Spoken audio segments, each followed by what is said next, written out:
let's talk about this term degrowth. I believe from my vantage point, I have a more nuanced understanding than some do on this. I've spoken to people like Jason Hickel, who I believe are really coming firmly into the MMT camp. He's a strong proponent for a job guarantee now, not the UBI. And it's just been an amazing transformation from my perspective, watching him change. But when I think of MMT, I think of Bill Mitchell. And so I wanted to get your perspective.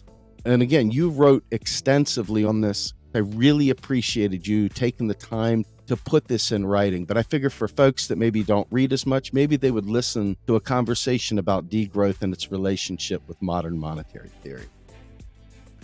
It's a complex subject, and it's like all of these things, it's an arena for misperception and fictions. And the relationship between the degrowth movement and MMT, it's quite unclear in my view, the way it is presented out there, but it's not unclear to me. And the way I think about it is that MMT is compatible with deep, hard industry pollution and massive growth, if you want it to be.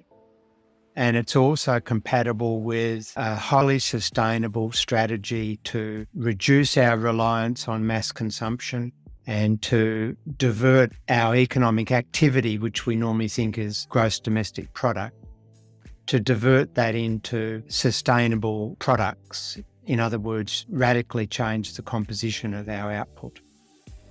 So MMT is compatible with both ends of the spectrum, really. And it comes back to what I say quite often.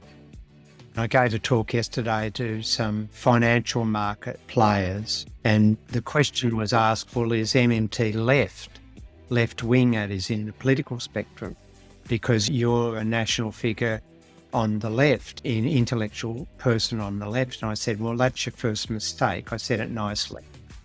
I said, what my personal politics are is irrelevant to your understanding of MMT, because MMT is politically agnostic in my view.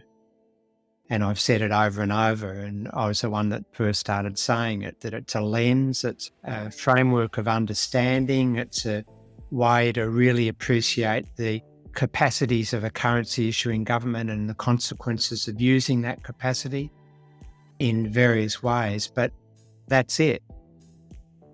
It allows us to understand and make tentative predictions about things, but it's not an all-encompassing strategy for living.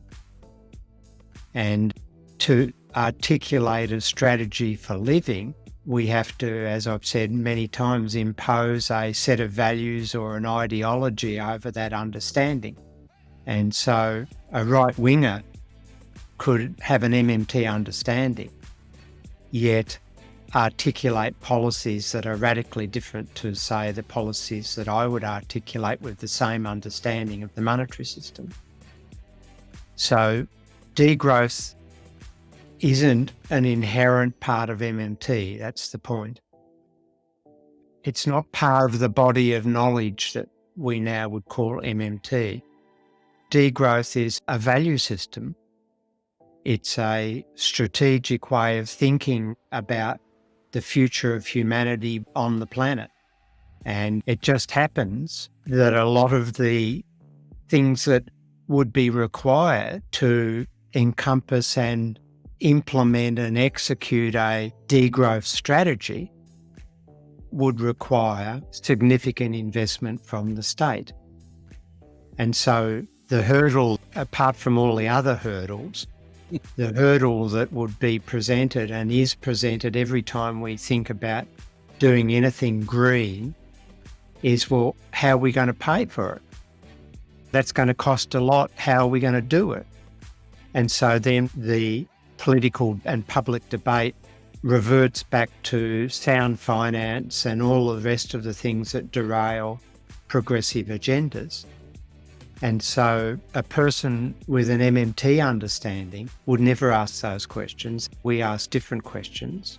And to me, a requirement for us to embrace successfully a degrowth agenda we really have to continue to educate people in understanding the principles of MMT, because without the MMT understanding, it's going to be really hard weather trying to make any progress to completely alter the way in which we conceive and do economic activity.